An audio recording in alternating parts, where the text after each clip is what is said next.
Посмотри на мой кубик, там всегда 20. С этой бандой лучше вообще не связываться. Put up, put up, put up, put up. Oh. Yeah. Silent Go. Infernal Engine. Подпишись, если хочешь такие же криты. Всем привет! У нас идет 4-я фаза битвы за корону. Бафы также у нас поменялись. По центру у нас теперь баф на лед, огонь и молния. 30% бонус к урону. По верху у нас бонус идет на урон от сияния и урон от молнии. И внизу у нас получается баф на омертвление и на яд. Я буду отбивать центр, ну и также объясню, в принципе, вкратце, что у нас по верху, как лучше действовать, и по низу.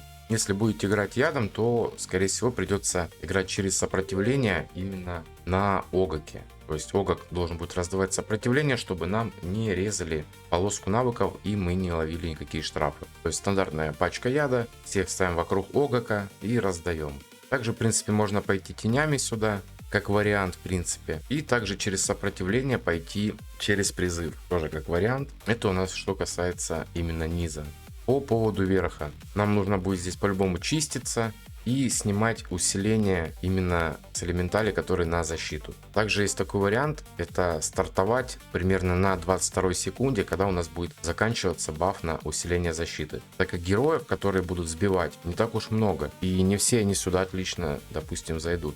Отлично зайдет, допустим, какая-нибудь аура, потому что Анелизис будет все это дело снимать, если дать ей точности. Чистить также может, допустим, какая-нибудь Лина, Ацилия, либо та же Анелизис, но придется немножко постоять под дебафами. Это как вариант. В любом случае мы не будем 5 героев ауры здесь бить, потому что это будет тяжеловато. И нам все равно придется брать саппорта хотя бы одного. Вот и этот саппорт, соответственно, должен будет все это дело счищать. Ну и давайте уже перейдем к командам на центральную линию. Если вы хотите поддержать канал, вы можете просто осуществлять свои внутриигровые покупки по моей ссылке в описании под каждым роликом по очень выгодным ценам, за что вам буду весьма благодарен. И также внутриигровой магазин, в ежемесячных наборах вы можете ввести мой код создателя и получать за это каждый месяц бесплатный гелиолит. Также для примера я покажу команду сбора здесь, сколько она набивает, как бы почему бы и нет. Те, кто крутил и у кого особо-то бить нечем, то как вариант тоже отлично зайдут. Расстановку использую вот такую. Лина у меня в щиты и, соответственно, с посохом. Команда стоит на одном саппорте, она их нормально здесь держит. Алтон в точность, раздача атаки. Хоть у нее тут не особо много такого упор делал, в основном на точность и на ускорение. Очень важно давать именно максимальное ускорение в рунах. Мотка на дебаф, соответственно, и обязательно ставим вот этот мифик. С этим мификом он просто отлично держит разлом на большом количестве целей. Также на финальном боссе на тестовом сервере я тоже тестировал Алтона с этой шмоткой. И даже когда 5 целей, он просто замечательно держит на всех их разлом. Он даже не успевает закончиться, он вешает его уже по новой. Ларентиль полностью в атаку. Таланты я даже докачивать не стал. Соответственно, раздача атаки и баф урона вокруг себя. Глэдис одел я в урон. Талант обязательно берем именно ее, который эксклюзивный, просто для того, чтобы она получала дополнительный заряд сбора. Чем чаще наши союзники получают сбор, тем чаще срабатывает пассивка у Моны Лисы. Это очень важно. Эти питомцы я поставлю сюда другого. У меня под эти цели есть другой питомец. Он хоть и без апгрейдов, но все равно лучше. Ходит под такие команды. Ну и, собственно, Моны Лисы тоже полностью в урон. Шмотку дал сборовскую. Туда в идеале, конечно, шмотку поставить стихийную. Если кто крафтил там под ауру, то просто идеально сюда зайдет. Тайминги вообще никакие не используем.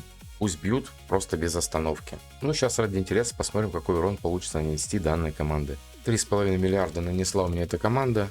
Это при том, что баф у нас на молнию, огонь и лед. То есть на сияние здесь бафов нету. Далее команда ауры. Шмот у меня, конечно, ужасный под ауру. Поэтому если вы, в принципе, идете аурой бить. Так, кстати, таланты тоже надо поменять. Так, тайминги у меня здесь стоят под Форт Мороза верхний. Поэтому, в принципе, их тут нужно будет заменить. Можно цикл сдвинуть чуть ближе, но, в принципе, даже сейчас для примера ударю так. Если у вас основная команда это аура, то просто ставьте команду с вашей воронки времени. И все, тут заморочек-то особо вообще нет никаких. Также вот это мы убираем, тайминги здесь ей не нужны. Команда и так, в принципе, живет хорошо. Тоже расстановка такая. Ставим все так же, как у вас на воронке времени. Лина у меня впереди стоит, она у меня тут в щиты. Потому что ей здесь особо дать-то и нечего, по хорошему счету. Ринкас раздача атаки, раздача урона, все в атаку сделал. Дианта то же самое, раздача атаки и сет кукольника, также шанс крита. Ну и Аннелизе тоже щиты у меня здесь. Так как с выживаемостью проблем нету, поэтому сет именно здесь стоит вот этот за счет этого таланта. Несмотря на то, что у нас и так как бы Аннелизе щиты дает под этим сетом, ну просто я уже не знаю, что тут ставить. Сеты у нас в игре полезные закончились для данного героя, поэтому просто ставим еще один такой же. Ну и Таресия, соответственно. Шмот у меня вообще не под ауру, шмот ужасный, поэтому каких-то супер цифр тут ждать не стоит. Но если вы играете через ауру, то, соответственно, у вас есть хорошая экипировка под ауру, проточенная, выкованная и так далее. Поэтому, соответственно, урон у вас будет здесь другой, намного выше. Сейчас ради примера покажу, какой у меня на ауре. Ну, чуть меньше, чем сбором получается набить. Таресия 4, 5, понятное дело, набила бы больше. Сейчас ради примера покажу, сколько бьет в нормальной экипировке нормальная аура. Вот, допустим, Соклан бил, он использовал в качестве саппорта Эстайон. Тут он уже вот этот сет поставил все-таки для выживаемости. И вот такая вот Таресия 5 с хорошими характеристиками. Броня на УЗ, ну и, соответственно, вот эта перчатка, которая просто идеально подходит по тауру. Вот так что ориентир примерно на вот такой вот урон. Это если 5 Таресия, соответственно, пет под ауру хороший, проточенный, ну и экипировка. А мы, пожалуй, пойдем дальше. У меня ауры одетой нету.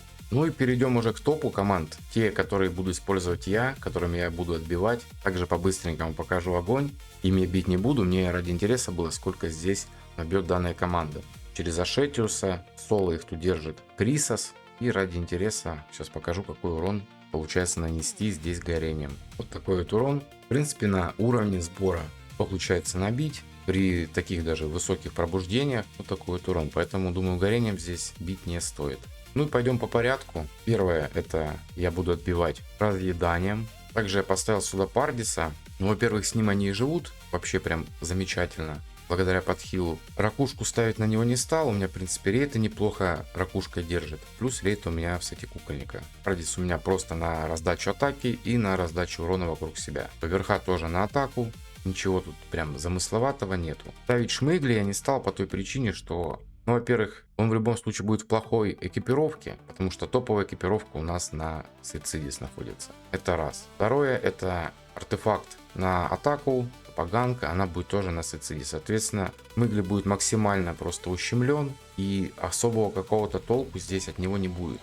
Мне лучше одеть Пардиса вот так, чтобы он и подхиливал, и урон раздавал, и атаку раздавал. Вот для примера сделал я ему 6700, ну почти 6800 атаки. Около 1300 это получается он раздаст. То есть даст больше профит, нежели поставить шмыгли, чтобы он там что-то пытался надамажить. Мне проще раздать атаку на Суицидис, и тем самым я повышу свой урон. По шансу крита, как обычно, тут у нас проблемочки. Вот эту шмотку я тоже, конечно, заменил бы на атаку на самом деле. Потому что как бы тут у нас идет с боевого чистый урон, который игнорирует защиту. И не особо-то эта шмотка здесь нужна. То есть у меня просто здесь более-менее хорошие характеристики, поэтому я поставил ее.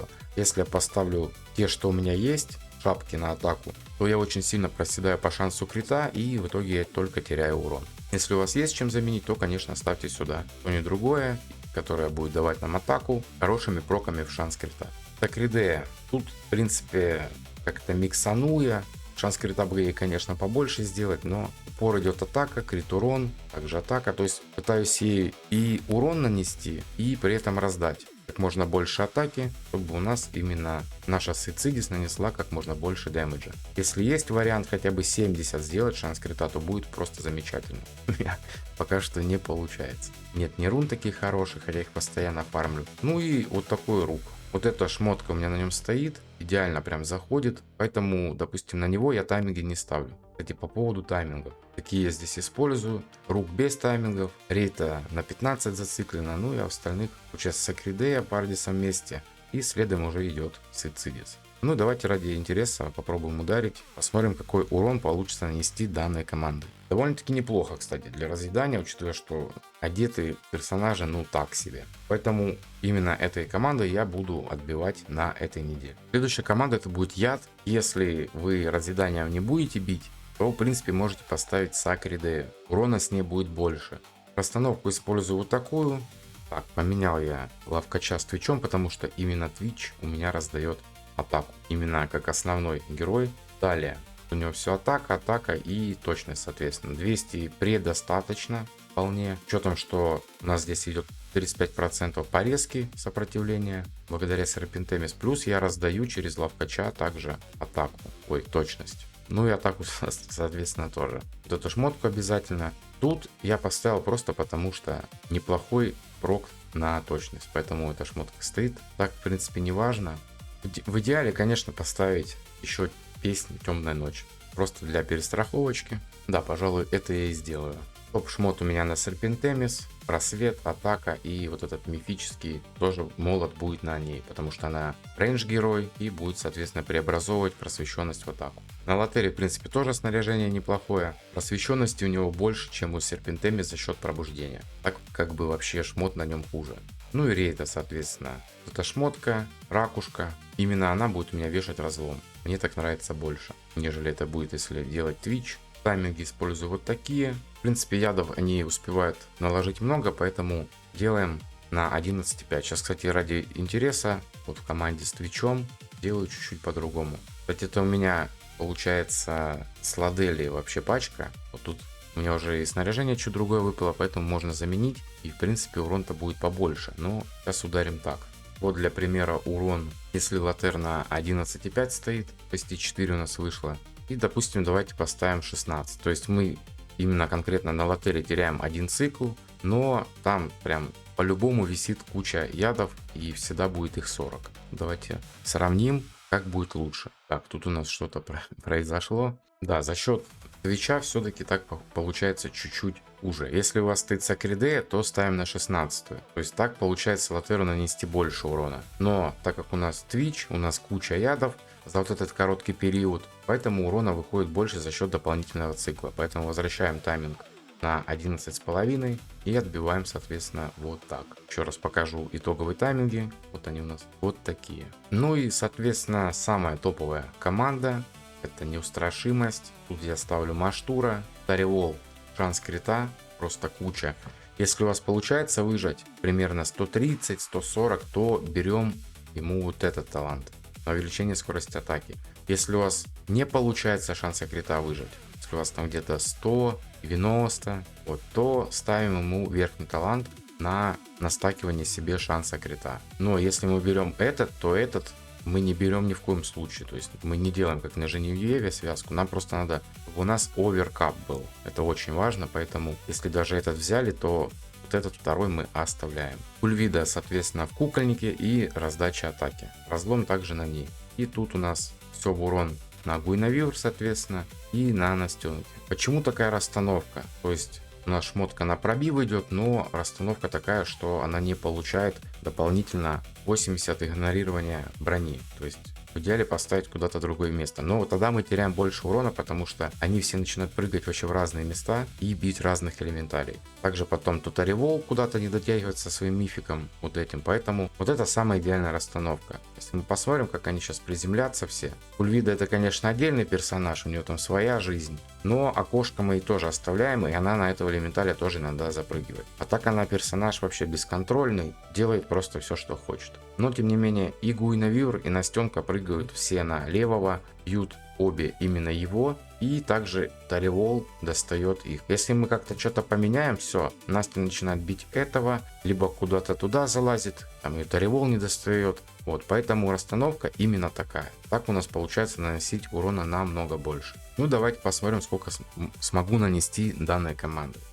13,3 получилось ударить, ну, довольно-таки неплохо. На этом, в принципе, все команды мы разобрали. Коды я скину в описании к этому ролику. Кто не подписан, подписываемся на канал, вступаем в телеграм-канал. До скорых встреч, всем пока!